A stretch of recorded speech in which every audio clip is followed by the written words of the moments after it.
Welcome to Movies That Matter, the podcast about recent films going beyond basic movie criticism to boldly explore a social issue affecting people's lives.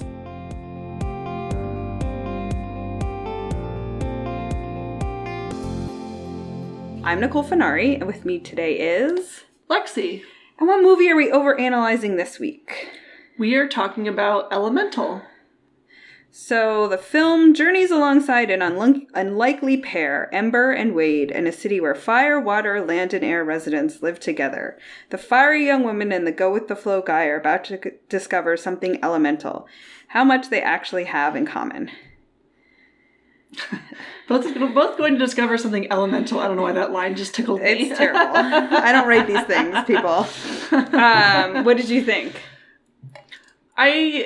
I think I overall liked it. I think they did some things very well, and then some things I thought were a bit clunky in terms of mainly the storyline. Mm-hmm. I will say it was not what I expected initially, or some of it I expected. I expected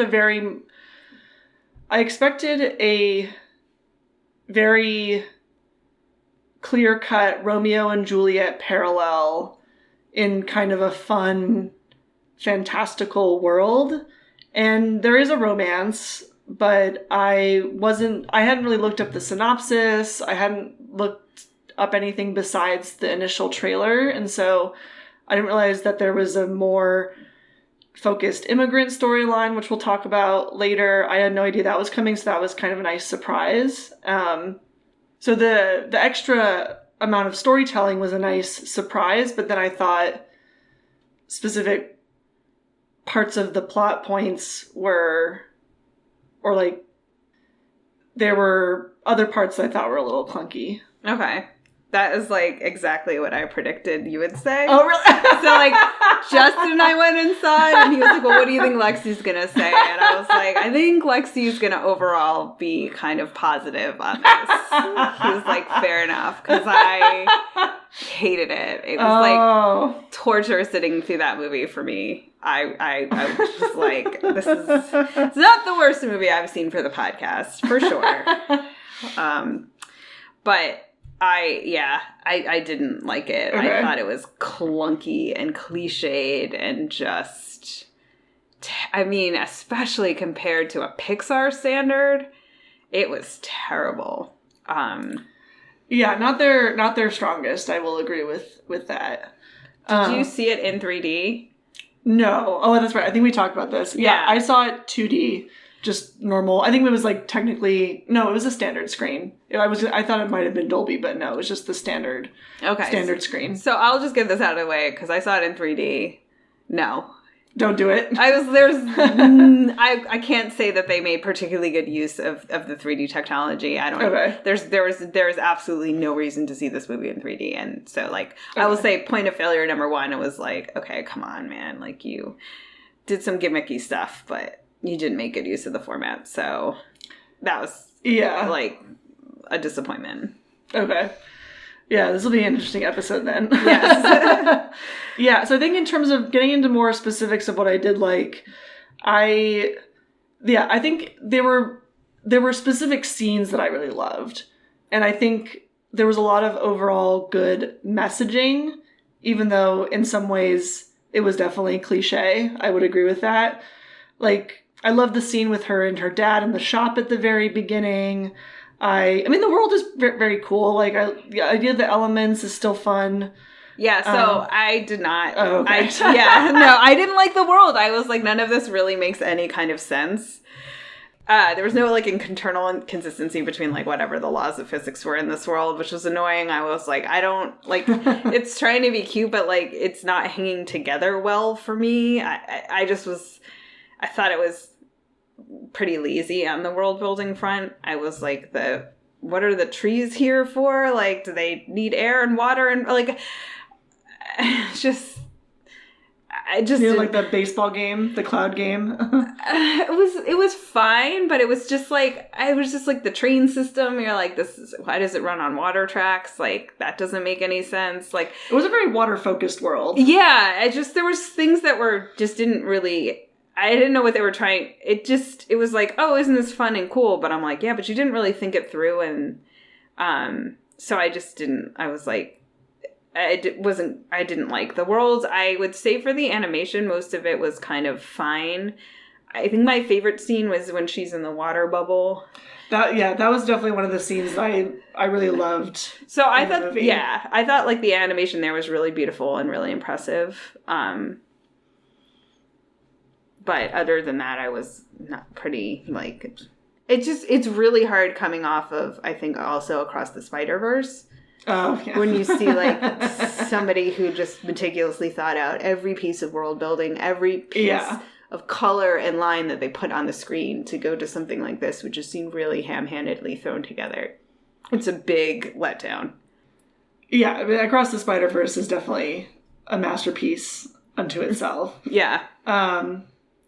I did like seeing...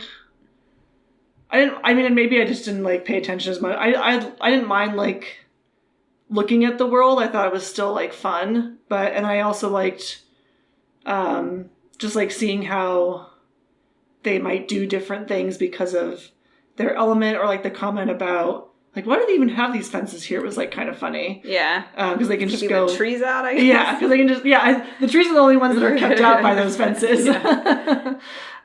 Just they can just walk right through. Yeah. And then, yeah, we'll get more into this probably in the second half. But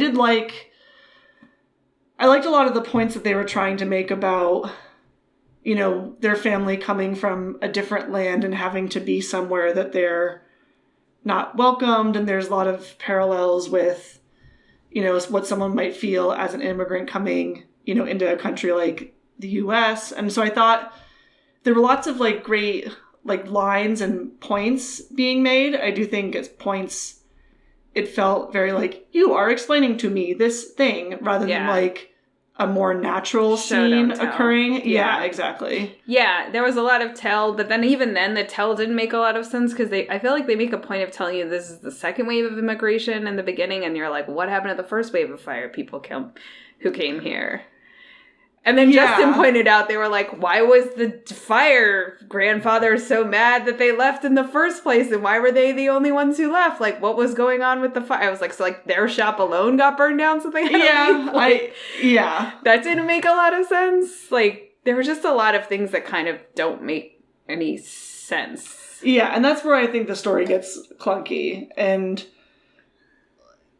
sort of my main point is I liked individual scenes, and I liked the intent behind it, but the execution, I think, definitely got a bit clunky throughout. Because I thought that, like, Ember's father was, like, sort of the first, and then the community kind of built up around them and their shop as, like, Ember grew up and the years went on. I mean, the opening scene when they're in, like, the quote-unquote Ellis Island, like, there's a flash to the like, histories of immigration, so you're like, well, what, I don't know what you showed it to me, so you wanted me to take something from this, but I don't know what I'm supposed to take.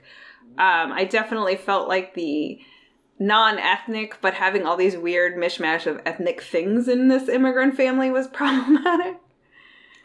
What do you mean? Like, they were just like, you know, you see Fireland, and you're like, is this the Middle East? Are they Middle Eastern? Are they Afghani? And then there's, like, something they're like, oh, are they Indian now? Like, yeah. I was like, you guys you either needed to stay wholly into something completely fabricated. Otherwise, they kept borrowing elements from what a Western audience might consider similar cultures, and then you're like, well, now you're just treating those like they're the same thing and have no... I was like, this is just kind of coming across offensive here, guys. Like, yeah, and I'm sure there's commonalities between these different groups, but they're also very different. Their unique culture and everything. Yeah. Like that. Because, the director is Korean and based it on his family and I think their overall experience. But they're kind of drawing in different parts of it. Yeah. I I will say there are two things I did like about it. One, I thought the voice work was great, and then like the credits flashed, and I was like, I don't know who any of these people are. Like, yeah, cool. You got like voice actors, and the voice talent was great. So it was kind of nice to see some unknowns get a shot at. Yeah, I thought I agree. I agree. I thought each person was fun in their own way, and definitely in their character. Yeah. And I liked, I mean, it was a little on the nose that like the fire had the temp anger management problem and the water had the crying problem. But at the same time, I liked the gender flip that like the hothead is the woman and the weepy one is the man. Like, I was like, okay, I would have really hated this if you had done it the reverse. So that is true. Nice. Well, the only thing that I also got a little frustrated with that is that, so the first instance where we really see her get angry is a customer is not understanding what buy one, get one free means, and he's just taking the free fire, like, sparkler stick. And she gets really angry, and I'm like, yeah, I mean, obviously you kind of have to have a certain tact with customers, but when her dad was like, no, you gotta like calm it down, I was like, she's right.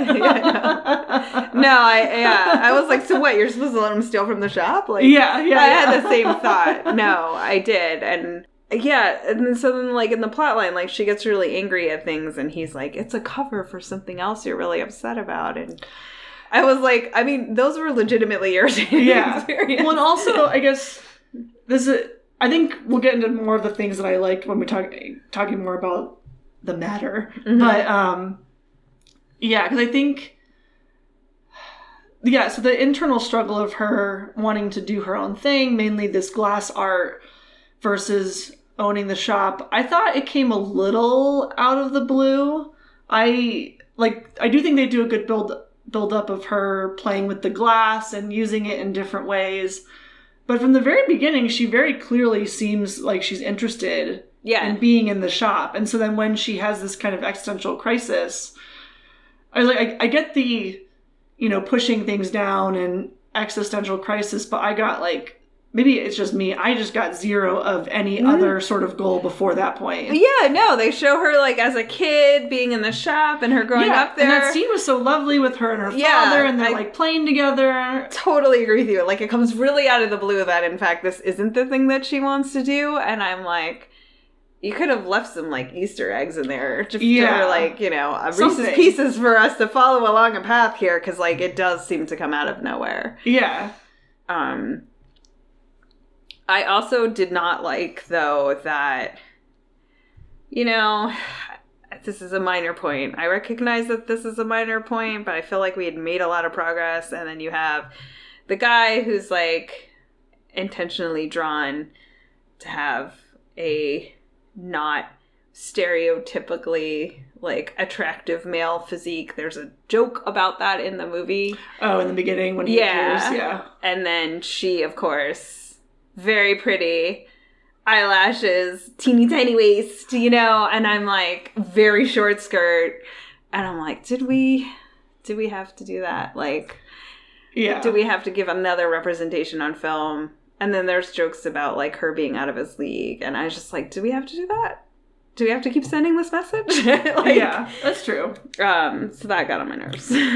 Yeah, I didn't mind the love story. I do think they had chemistry, but I think it was a lot too soon. Because I think if you think about the timeline, I think the movie itself is only 3 days. I think it's definitely less than a week. Okay, because there's like a montage of them seeing each other. So there's like a montage that elides over some time. Oh, maybe. Okay. Either way, when I was in the theater, I thought it was a lot less time. Yeah. And they're talking about like, he's talking about like dying for her, and like everything is very dramatic. Yes. And I was like, this is a lot. Like, this is not, and especially I forget if they're adults technically or if they're still like under 18 or... Oh, I got the impression they were like early 20s. Okay. Kind of thing. I guess regardless... Like she's adult enough to take over the shop, right? That's true, yeah. Okay. Yeah, and he has like a proper job. That's true, that's right. He's a city inspector. Yeah, okay. So it was a lot. But you're right. Soon. The emotions were very 16. Yeah. Not 23. I was just...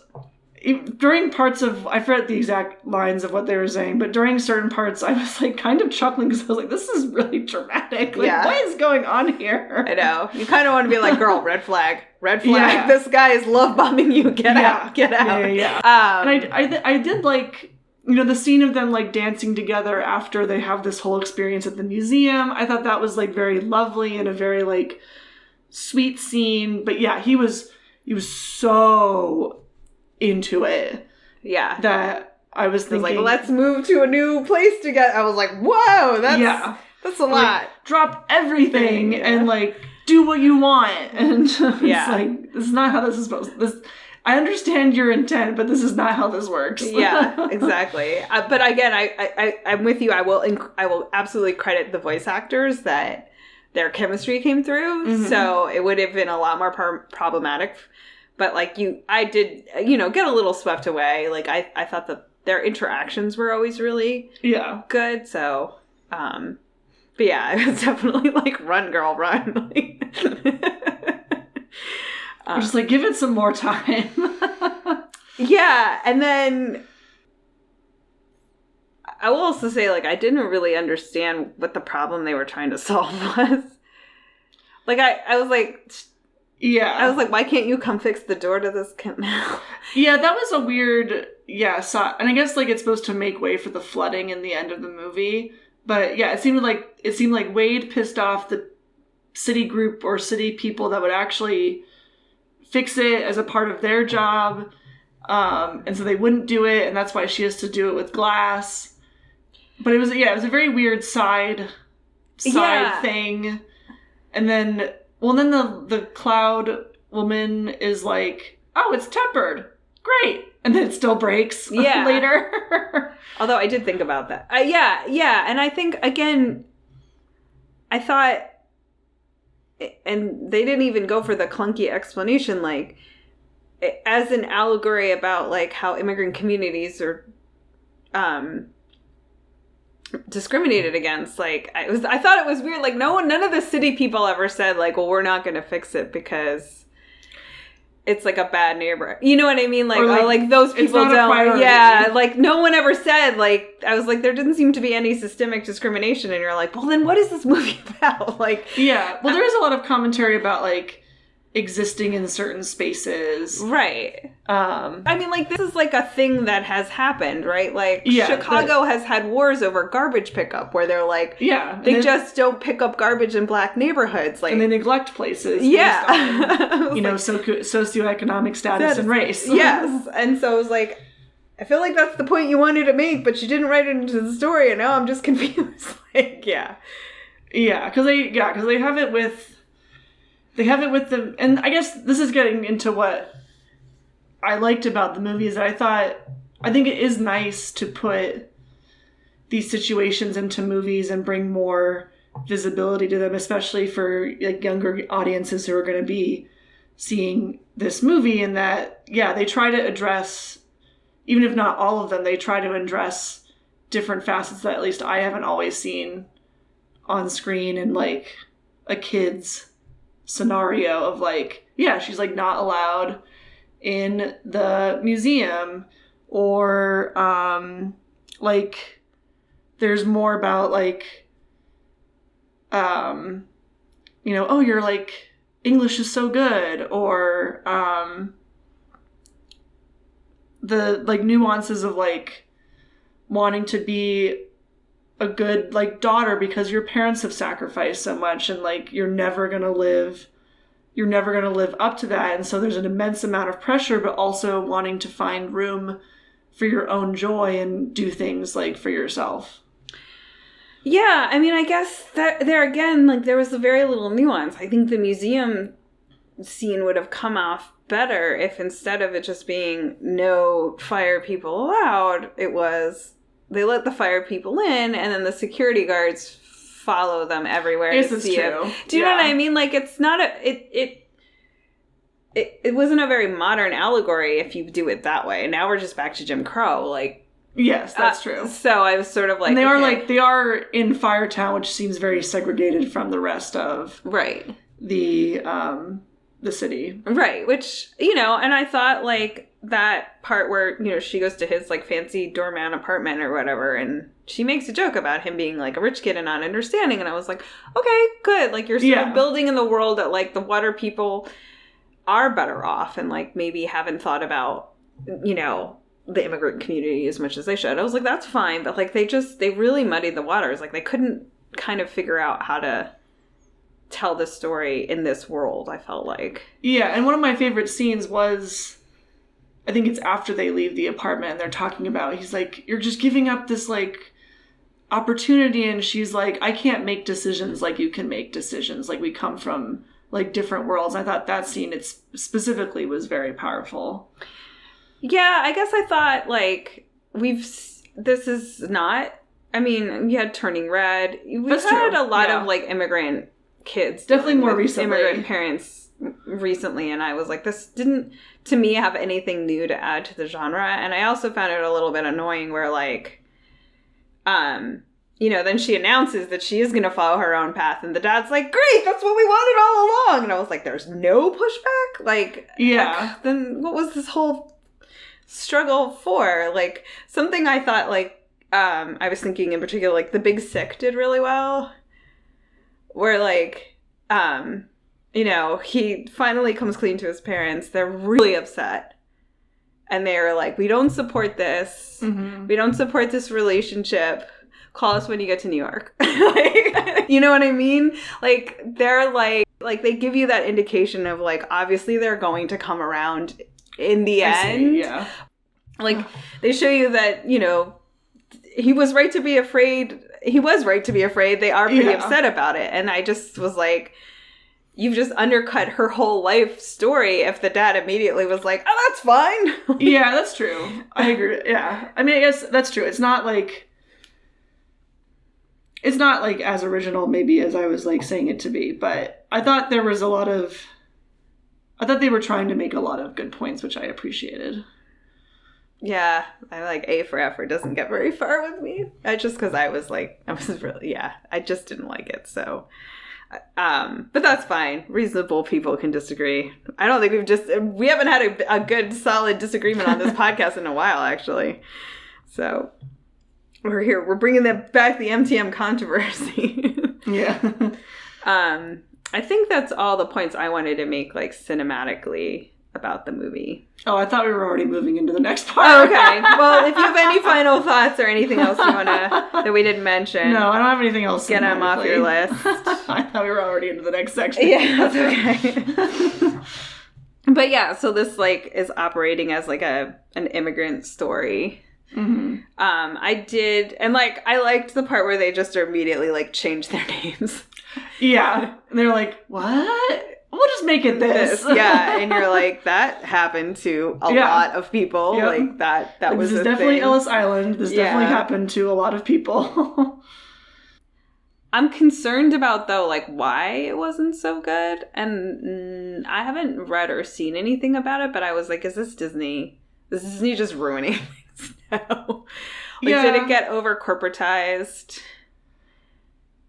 Yeah, this movie's an interesting one because also the reviews are overall very good. Yeah. Or, like, which I found, although they do sort of acknowledge they're like, it's kind of a clunky story, but kids will like it, and I'm like, give kids more credit.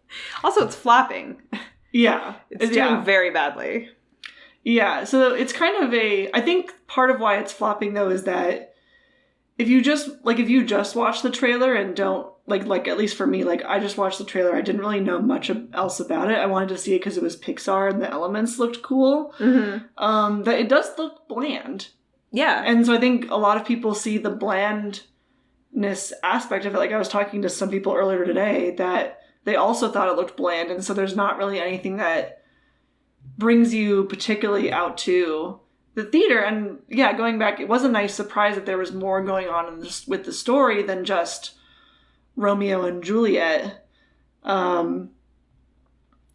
But yeah, I don't know. It's a sort of weird mix of things going on.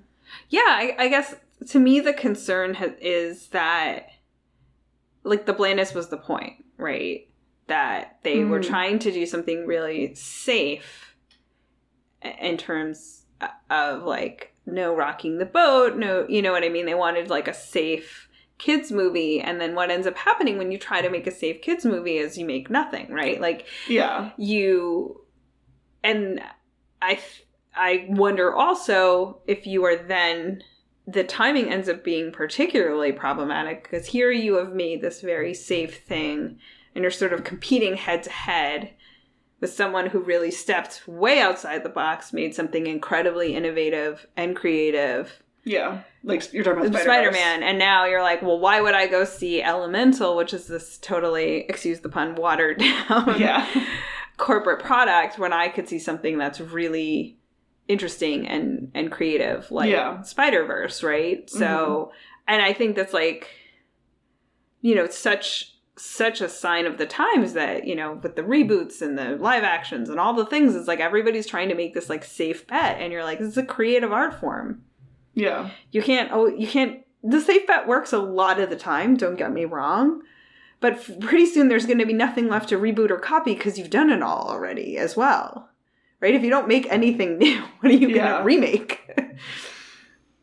Yeah, I think you're right that, or I guess I was surprised that there was nothing in the trailer about, like, them having to leave their previous Fireland and, like, building up this new area of the city with the shop. I was surprised that there was none of that in the trailer, that it was so focused on the romance. And it seems like, from what I was reading with the director, that he was, like, drawing inspiration from, like, his family and his parents' experience, but yeah, also kind of drawing from, like, this generalized immigrant experience.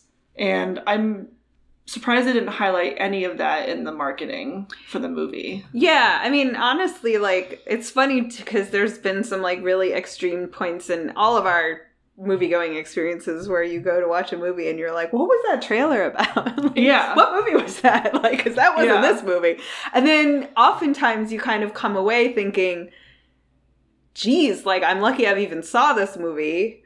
Or, like, so many more people would have, then the movie flops or something, and you're like, I feel like a lot more people would have enjoyed this movie if you actually told them what it was about. And you seem to have very intentionally hit it. And I'm like, I don't understand why that was the marketing choice. So I'm with you. I don't know. And again, I think some of the issue for me is also, I keep comparing it to other franchises, like, or other things, like Turning Red was such an innovative story. Yeah, it was really good. Yeah, and that definitely, I think, you know, as we continue to learn more as a society about the experiences of different people, that you're right, it needs to go, the movies will need to go farther as well with creating different situations that are not just the base level. Yeah, and I think, again, this is where by trying to translate it into this other world of elements, it actually makes the story a lot harder to tell, because you can now only tell a very general immigration story.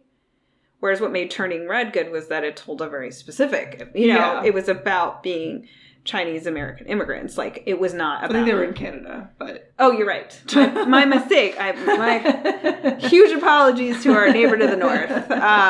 Chinese Canadian immigrants. And, you know, like, the fact that they were Chinese was, like, a huge element of the culture, the conflict, the expectations, the sort of discrimination, racism that she had to deal with, like... And then if you just make it really generic, because, you know, not all immigrants have the same history of discrimination. Yeah. Right? It has been somewhat dependent on what area of the world that you're from. Right. And there's, like, the model minority myth for East Asian and like Indian immigrants and but, like, Indian immigrants, even, like, they came over in different waves, they had different experiences. they often came over, you know, like the sort of, they were very easily fed into the model minority, and they didn't have the whole, like, Chinese Exclusion Act, and you know what I mean? Like, it's just a different history. And it's very specific to, like, what their story was. So this, like, I honestly, like, I do think, like, by making it an analogy, they kind of shot themselves in the foot in being able to be telling a really relatable story. I do agree, and I think part of why I came away with a still overall positive opinion is, like, some, like, in very specific scenes, you could still really feel the emotion, and I think that is still relatable for people who might be watching the movie, of, like, where it does come through in certain scenes, that there will still be something that people can grab onto. Okay. Yeah, I think that's fair. And again, I do think the voice acting really did the absolute best that they could with a not very good script. I guess, and then to me too, like, one of the things I love about Turning Red is, like, talk about its specificity. Like, it really gets into tween girlness, right? Yeah, like, absolutely. That, and, like, Margaret, after seeing Are You There, God? It's Me, Margaret, was like, we're finally dealing with, like, little girls growing up, like, their sexuality, and sort of figuring out what that whole world is about, getting her period for the first time. I was like, I wondered, like, how much, like, a Romeo and Juliet storyline for kids. I was like, do kids care if these two kids, like, what age of people is this aimed for? Like, I don't know if that's, like, was the best vehicle either. Yeah. I don't fully know. I mean, I guess, like, it's even in action movies, romance is still pretty commonly just, like, shoved into it. Yeah. Like, I think it's very easy for studios to be like, let's add romance. Let's add a couple. Actually, that reminds me of one other thing that was on my list that I really hated. I don't know why this is such a standard character. I don't know the name of this trope. I should look it up. But the, like, sleazy little kid character. Oh yeah, it was a weird addition. It was so weird. I don't know what the point of that was, but that is, like, a stock little, like, character in a lot of things. The, like, sleazy little kid who's hitting on, and I'm like, why is this a thing? Why did anyone want to see this character in the first place, and why does it repeat a lot? Like, I know. I guess to remind us that our protagonist is desirable. I don't know. That's a very good point. Oh gosh, now that you're saying it, poosh, you're totally right, because, like, everything is telling you that she's not desirable because she's from this, like, minority group or whatever, right? So you need someone to be like, no, but, you know, like, and then there's always your sort of, like, but this person's obviously super hot, like, so you need someone to be like, okay, we get that this person's obviously super hot. Yeah, thank you. Yeah, and I do think that's, like, you know, they've been sort of, when they talk about the depth of the rom-com, is, like, it's very hard to find reasons to keep people apart in this modern world. And we're sort of grasping at straws here. Yeah, because you definitely could have had the same movie. I would have been fine with them being friends. Yeah, I was thinking you do need some point of comparison, like, especially for how the water people are able to live, and, you know, that they're, like, probably on average a lot wealthier, and so you need some point of comparison. But yeah, they could have been friends. It could have been more about, yeah, like, sticking with the community in Firetown. So, yeah. I think as long as there's some point of contrast, then, yeah, you don't need the romance in this movie. You don't need the romance in this movie, and you can have almost the exact same beats as well. Yeah. And I don't know. I feel like it might be kind of refreshing to have it not be romantic. To have it be like a friend's storyline. Yeah, well, especially when you go this hard on the romance. Yeah, it was a lot. It was very hard. Yeah, it was very hard on the romance. I read an interview with the director. I read an interview with the actress who plays the mom. I think it's Cinder is the mom, and it's Shyla Omi, I think, or Sheila Omi. I'm not sure how to pronounce her first name. You know, they're both talking about how, you know, he's been thinking about this for like 7 years, and about how she's so excited to play this mom character who has got these different facets to her, and, you know, giving a voice or like showcasing these different, you know, scenarios on the big screen. And yeah, I think I still overall enjoyed it, but it definitely could have been a lot better. Yeah. Yeah, and I think, you know, I guess to me it's interesting. Like, so the sort of central line is like, they sacrificed so much to be here, so now I owe them my whole life. You're saying that's the central line? That's her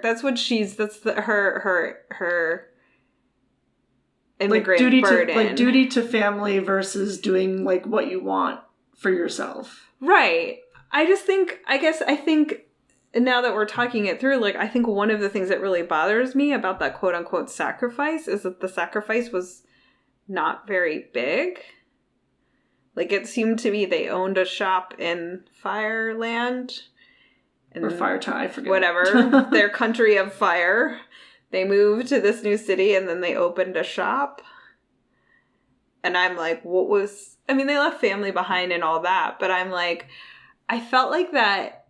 I think that was another thing that just didn't work, because you're like, when you talk about an immigrant story where, like, you know, my parents were really well off and had servants in this country, and now they're like a janitor, and I was like, that seems like a sacrifice. Or like my mother was a doctor in her home country, and moving here, she's unlicensed, so she's become a house cleaner. Mm-hmm. I'm sorry that I keep making cleaning be the like working class job. I realize there are other working class jobs. I apologize to anybody. So it's like, you're like, that is a huge sacrifice to make, to give your kids a better life, right? You're like, you had your own established career, and you had to give all of your years of training and a professional life up to start over somewhere else in a totally different job, right? And I'm like, I get that I get that burden, like, and then your parents were like, I gave up being a doctor, so I need you to be a doctor. Like, makes a lot more sense than like, we gave up being shop owners to become shop owners. I'm like, what was the sacrifice here that they made? Yeah, it could have been a different choice. Because, they just had, who were the neighbors or the local people who were always there just eventually took over. Yeah, the shop. There was a point in the movie where the dad's like, I don't know if I can ever trust you to take over the shop. Like, I might have to, like, and I go, actually pay someone to do this work? Yeah. It was just like, which is, again, and then that doesn't come up. Like, that's another huge piece often of an immigrant story of, like, all the kids were forced to work for their parents' hotel or their parents' restaurant, like, who gave a whole lot of unpaid labor for the family business and didn't get to just be a kid like the other American kids around them. Like, that is also, like, can be an element of the story of, like, resenting your parents but still feeling beholden to them. And I just felt like Ember doesn't have a great reason for why she feels so beholden to her parents.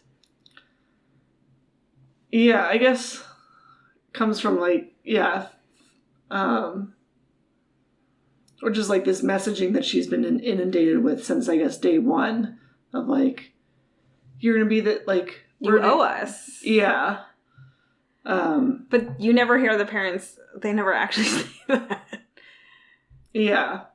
And then it seems like it's something that she wants, but then I guess she doesn't want it. Yeah, and was like, you don't see the subtle pressure. You do see it with her dating the water dude. Like, that she definitely does not like water. Yeah, like, that you see the, like, parents being upset about, but, like, her career ambitions or like, you owe us this. Like, I'm like, again, it's all tell. There's no show. Like, that doesn't come through in the story. And I'm like, I don't know if it was like an effort to just not make the parents unlikable. But yeah, this is definitely like more focused on being an immigrant story, but someone from the Wrap was writing an article that there's also like more subtle things that also relate to people with disabilities. About how like one of them was not being made for you, like especially when she goes to Wade's house, like it's full of water. Like she cannot very safely exist in that apartment, and so she needs special accommodation, that chair, to exist in the apartment. And this person in the article also brought up like the train, like she kind of has to be very like careful on the train because she's like close to a bunch of people. Part of that is also just like how these elements coexist, but which was apparently the first two people ever to ever want to date interracially, because I know, like, you're the first ones? Okay. I was like, oh, I guess they're very segregated. Yeah, like, but maybe like, yeah, like making, I don't know, bigger trains or like special clothing. I mean, she kind of like puts her hood on, and that helps in the movie of not burning other people.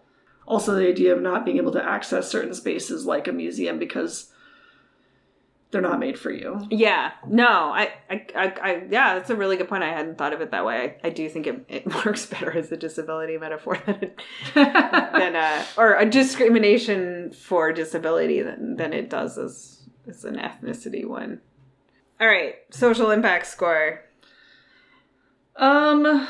Yeah, I mean, like we said before, it's not doing well at the box office.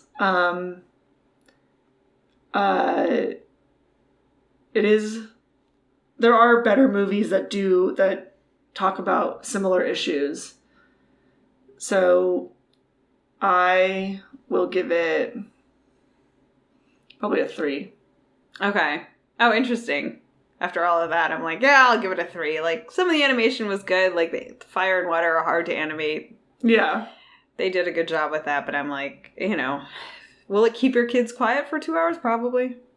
Yeah, and I think there are some really good scenes in there, but the clunkiness of the overall storyline and how they do certain things definitely detract from it. Yeah.